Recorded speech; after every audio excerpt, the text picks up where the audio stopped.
Bienvenue dans ce cours de culture générale, aujourd'hui consacré au système de santé français. Commençons comme d'habitude par le sommaire. Dans une première partie, nous parlerons de l'histoire de la sécurité sociale en France. Dans une deuxième partie, nous parlerons du fonctionnement du système de santé français. Et enfin, dans une troisième et dernière partie, nous parlerons de dernières grandes lois du système de santé français. Commençons par définir ce qu'est un système de santé. L'OMC, l'Organisation mondiale du commerce, donne la définition suivante.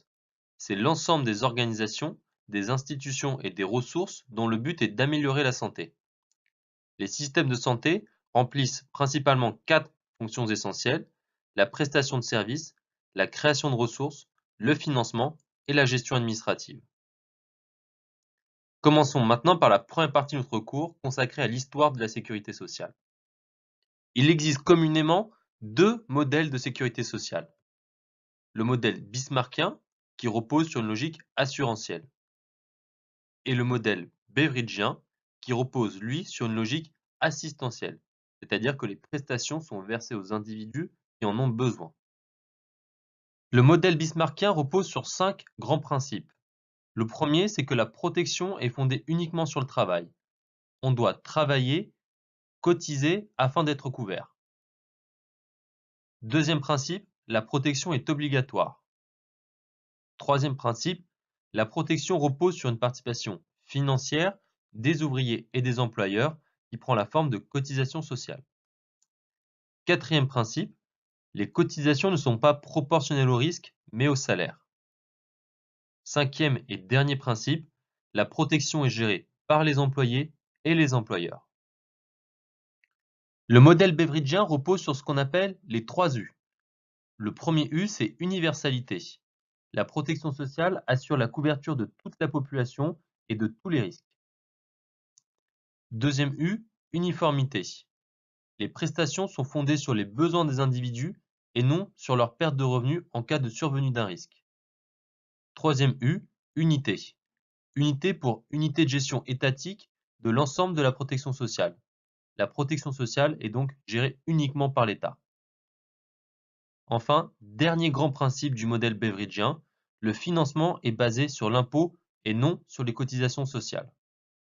Ce qu'il faut savoir, c'est que la sécurité sociale française est un condensé du modèle beveridgien et du modèle bismarckien, auquel on a rajouté encore certaines particularités.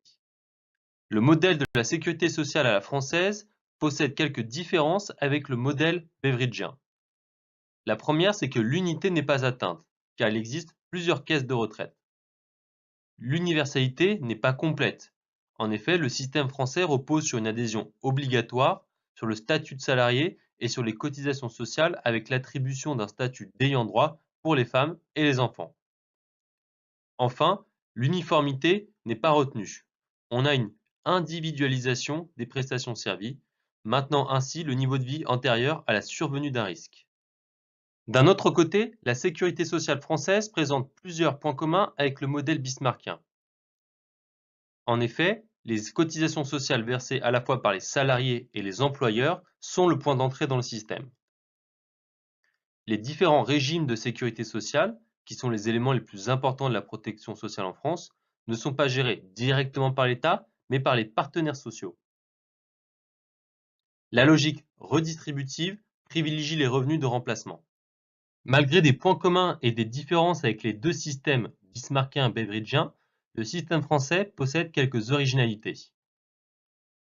La couverture est étendue à des populations non cotisantes comme les étudiants ou les retraités. Il y a un maintien de l'aide sociale pour toutes les personnes en insuffisance de ressources. Il y a l'instauration de la possibilité de bénéficier des prestations de la sécurité sociale par le biais d'une assurance personnelle. Il y a la généralisation en 1975 du fait que la sécurité sociale ne repose plus uniquement sur l'exercice d'une activité salariée, mais aussi sur des critères de résidence. C'est notamment le cas avec la mise en œuvre de la CMU, la couverture maladie universelle, en 1999. Faisons un petit topo sur la sécurité sociale. Les 3 principes qui fondent la sécurité sociale à la française sont l'égalité d'accès aux soins, la qualité des soins et la solidarité. L'assurance maladie, l'autre nom de la sécurité sociale, permet ainsi à chacun de se faire soigner selon ses besoins, quel que soit son âge et ses niveaux de ressources. Aujourd'hui, elle garantit l'accès aux soins à près de 60 millions de personnes en France. Faisons un petit topo historique sur la sécurité sociale. De 1830 à 1805, on a l'existence d'un système d'assistance publique et un système de libre prévoyance. De 1898 à 1939, il y a la mise en place d'un système d'assurance sociale. En mars 1944, le Conseil national de la résistance propose dans son programme un, je cite, plan complet de sécurité sociale visant à assurer à tous les citoyens des moyens d'existence dans tous les cas où ils sont incapables de se les procurer par le travail. Lors de sa fondation, la sécurité sociale française reposait sur trois objectifs: unité de la sécurité sociale, généralisation aux personnes et extension des risques couverts.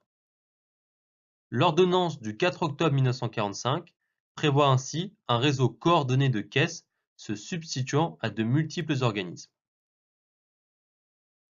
La sécurité sociale est la garantie donnée à chacun qu'en toutes circonstances, il disposera des moyens nécessaires pour assurer sa subsistance et celle de sa famille dans des conditions décentes. Ou encore, le but final à atteindre est la réalisation d'un plan qui couvre l'ensemble de la population du pays contre l'ensemble des facteurs d'insécurité. À la suite de cette première ordonnance, en suivront beaucoup d'autres. La première, c'est l'ordonnance du 19 octobre 1945 qui va concerner les risques maladie, maternité, invalidité, vieillesse et décès. La loi du 22 août 1946 étend les allocations familiales à pratiquement toute la population, et la loi du 30 octobre 1946 intègre la réparation des accidents du travail à la sécurité sociale. La loi du 22 mai 1946 pose le principe de la généralisation de la sécurité sociale à l'ensemble de la population, mais les professions non salariées et non agricoles s'y opposeront. Quelles ont été les grandes étapes après 1945? La loi du 9 avril 1947 étend la sécurité sociale aux fonctionnaires. La loi du 17 janvier 1948 instaure 3 régimes d'assurance vieillesse des professions non salariées non agricoles. La loi du 4 juillet 1975 généralise à l'ensemble de la population active l'assurance vieillesse obligatoire. La loi du 28 juillet 1999 fonde ce qu'on appelle la couverture maladie universelle, la CMU. La loi du 21 août 2003 va porter sur la réforme des retraites. La loi du 13 août 2004 réforme l'assurance maladie. Nous avons parlé de l'histoire de la sécurité sociale. Maintenant, abordons l'histoire de son financement. Au départ, la sécurité sociale était uniquement financée sur les cotisations salariales et patronales. Progressivement, elle s'est élargie à d'autres sources, taxes fiscales, CSG ou encore CRDS. Aujourd'hui, ce qu'il faut comprendre, c'est que les sources de financement sont diverses. Le vrai problème du financement de la sécurité sociale aujourd'hui, c'est qu'il y a trop de dépenses pour pas assez de recettes. Le rapport masse salariale sur nombre de bénéficiaires des prestations est en déséquilibre. Avec un montant qui s'élève à près de 236 milliards d'euros en 2014, la dette sociale représente près de 12% de la dette publique française. Le déficit de la sécurité sociale est certes en baisse, mais il est moins que prévu. En effet, le trou de la Sécu, comme on dit, diminue chaque année depuis 2010. Malgré cela, un retour à l'équilibre reste encore incertain. Il faut avoir en tête que c'est la branche maladie qui est le principal poste de dépense. Dès lors, l'objectif des gouvernements successifs a été de maîtriser les dépenses de santé. Cela s'est fait notamment avec des mesures de réduction des dépenses hospitalières, avec des mesures de réduction des coûts de la médecine de ville, avec une augmentation de la participation des patients, ou encore avec la mise en place de la prescription de médicaments génériques. Maintenant, nous arrivons à la deuxième partie de notre cours consacrée au système de santé français.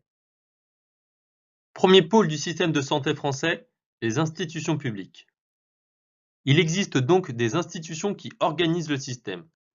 Citons notamment la Direction générale de santé qui élabore la politique relative à la prévention. Citons aussi la Direction générale de l'offre de soins, qui vise à promouvoir une prise en charge globale du patient en ville et à l'hôpital. Citons la Direction générale de l'action sociale, qui pilote la mise en œuvre des politiques d'action sociale. Citons les ARS, les agences régionales de santé, qui organisent la veille et la sécurité sanitaire. Citons les conseils départementaux, qui assurent des fonctions de service public territorial pour répondre aux besoins des familles, des enfants, des personnes âgées et des handicapés. On a aussi des institutions qui conseillent ou aident à l'organisation du système de santé français. Citons le Haut Conseil de la santé publique, qui a pour mission de contribuer à l'élaboration, au suivi annuel et à l'évaluation pluriannuelle de la stratégie nationale de santé, de fournir au pouvoir public, en lien avec les agences sanitaires, l'expertise nécessaire à la gestion des risques sanitaires, de fournir au pouvoir public des réflexions prospectives et des conseils sur les questions de santé publique, ou encore de contribuer à l'élaboration d'une politique de santé de l'enfant globale et concertée. Citons aussi l'Institut national de veille sanitaire, qui est chargé d'effectuer la surveillance et l'observation permanente de l'état de santé de la population. Enfin, citons l'Institut national de la prévention et d'éducation pour la santé, qui est chargé de mettre en œuvre les politiques de prévention et d'éducation pour la santé.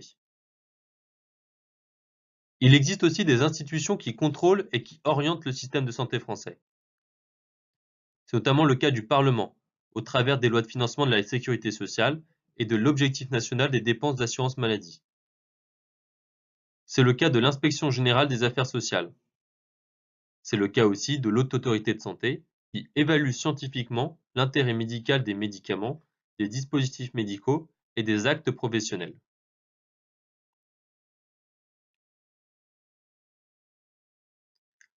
Deuxième pôle du système de santé français, les offreurs de soins. Les établissements de santé en France ont généralement 5 vocations. Assurer le diagnostic, la surveillance et le traitement des malades, des blessés et des femmes enceintes. De délivrer les soins avec hébergement sous forme ambulatoire ou à domicile. De participer à la coordination des soins en relation avec les membres des professions de santé. De participer à la mise en œuvre de la politique de santé publique. Et enfin, de mener une réflexion sur l'éthique liée à l'accueil et la prise en charge médicalisée. Définissons concrètement ce que sont les établissements publics de santé. Ce sont des personnes morales de droit public, qui sont soumis donc au contrôle de l'État. Le plus souvent rattachés à une commune, ils vont jouir d'une certaine autonomie de gestion. Premier type d'établissement public, les centres hospitaliers régionaux universitaires, les CHRU. Deuxième type d'établissement public de santé, les centres hospitaliers.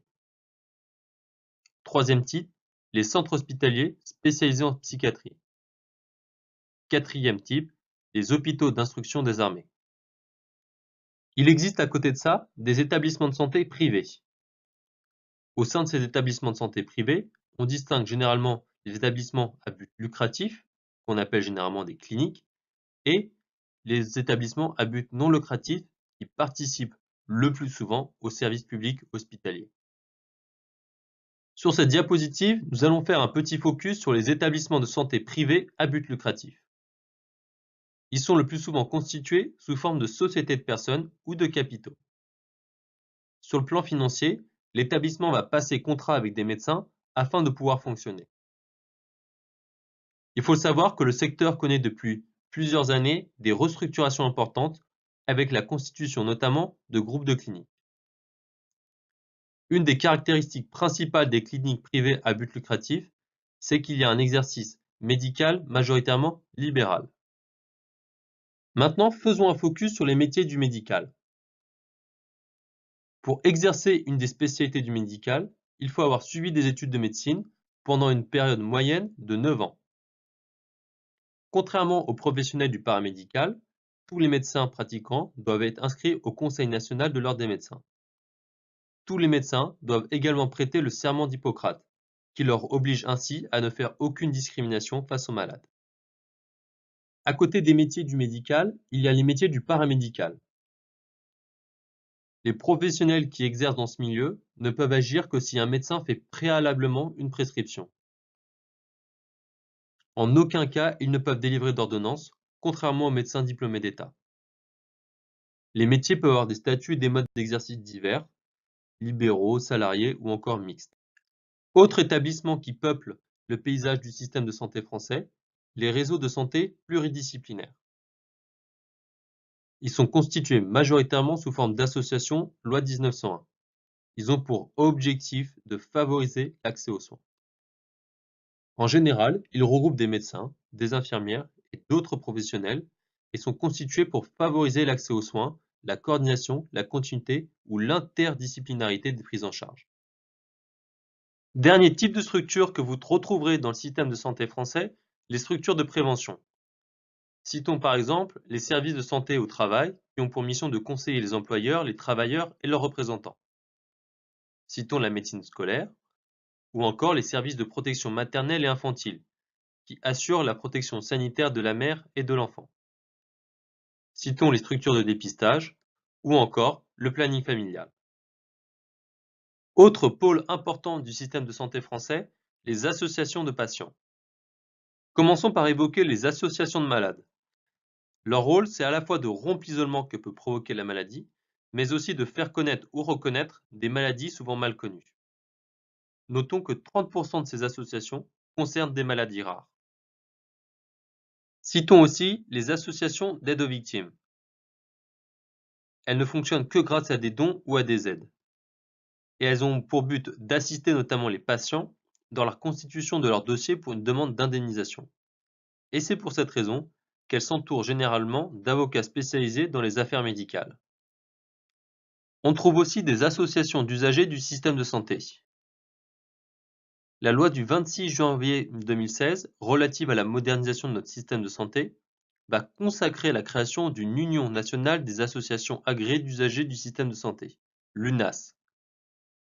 Cette union a pour mission de donner des avis au pouvoir public, d'animer un réseau associatif, d'agir en justice, de représenter les usagers auprès des pouvoirs publics et de proposer à la ministre en charge de la Santé une liste d'associations agréées pour la formation des représentants des usagers du système de santé français. Avant-dernier pôle qui forme le système de santé français, les financeurs aux statuts différents. On retrouve notamment les régimes de l'assurance maladie, à savoir le régime général, qui finance près de 75% des dépenses de santé, le régime agricole, le régime social des indépendants, qui couvre les artisans, les commerçants et les professions libérales, et encore de nombreux autres régimes spéciaux. Deuxième type d'acteurs, les mutuelles et les complémentaires santé. Elles ont le même objectif, couvrir tout ou une partie des frais médicaux qui ne sont pas pris en charge par la sécurité sociale. Il faut savoir que la complémentaire santé est proposée par la société d'assurance privée, régie par le Code des assurances, alors que de l'autre côté, la mutuelle est distribuée par un établissement d'assurance à but non lucratif, régi par le Code de la mutualité. Dernier pôle d'acteurs qu'il faut connaître, les producteurs de biens et de services en santé. Nous faisons référence ici à l'industrie pharmaceutique. L'industrie pharmaceutique regroupe à la fois les pharmacies, les parapharmacies, les laboratoires pharmaceutiques et l'Agence nationale de sécurité du médicament. L'industrie pharmaceutique gère l'élaboration, la production, la mise sur le marché et la surveillance de tous les médicaments commercialisés. Évidemment, l'industrie pharmaceutique est confrontée à des problèmes éthiques. Le lobbying de l'industrie s'efforce généralement d'influencer les prescriptions des médecins. On constate également le développement de médicaments qui n'apportent parfois rien par rapport à ceux existants et qui présentent surtout des effets indésirables importants et qui sont aussi beaucoup plus chers que ceux habituellement prescrits. Nous arrivons à la troisième et dernière partie de ce cours qui est consacrée aux dernières grandes lois du système de santé français. Commençons par la loi du 4 mars 2002. Les objectifs de cette loi sont les suivants. Développer la démocratie sanitaire. Accroître la solidarité envers les personnes handicapées. Améliorer la qualité du système de santé. Et enfin, réparer les risques sanitaires. La loi repose sur plusieurs grands principes. Elle va donner aux patients le droit de disposer de leur dossier médical. Elle va mettre en avant les droits du patient en leur attribuant une valeur législative. La loi dite Kouchner va réaffirmer le principe hippocratique du secret médical et l'élargir aux personnes décédées et aux mineurs. Cette loi va aussi créer un droit à l'indemnisation en faveur des patients victimes d'un aléa thérapeutique sans faute des professionnels de santé. Deuxième loi à connaître, la loi Hôpital, Patients, Santé et Territoires de 2009. Les 4 piliers de la loi sont les suivants. Concernant l'hôpital, le texte va renforcer le rôle du chef d'établissement et prévoit la création de communautés hospitalières de territoire. La loi vise aussi à améliorer la répartition des médecins sur le territoire. Concernant la politique de santé publique et de prévention, la loi prévoit notamment l'interdiction de la vente d'alcool aux mineurs, ainsi que celle des cigarettes aromatisées. Enfin, des agences régionales de santé, ARS, sont créées pour mettre en œuvre au niveau régional l'ensemble des dispositifs prévus par la loi. Le dernier grand phénomène législatif à connaître, c'est la mise en place du tiers payant. En effet, la loi de modernisation de notre système de santé, en son article 83, prévoit la généralisation progressive du tiers payant pour la part de l'assurance maladie d'ici à la fin de l'année 2017. Mais en fait, qu'est-ce que le tiers payant? C'est la dispense d'avance de frais de santé qui est déjà largement appliquée par les pharmacies et les laboratoires de biologie. La loi de santé prévoit de l'étendre d'ici 2017 aux médecins généralistes comme aux spécialistes. Il faut néanmoins savoir que les patients à faibles ressources peuvent déjà profiter du tiers payant sur leurs soins de ville. Une partie des syndicats de médecins libéraux y voit une source de complexité administrative, d'augmentation de charges administratives et à terme une réduction de leur liberté de prescription. Merci d'avoir suivi ce cours sur le système de santé français. Comme d'habitude, si vous avez des questions ou des remarques sur ce qui a été dit, envoyez-nous un mail ou contactez-nous directement via notre chat sur notre plateforme. À bientôt sur Prep Academy.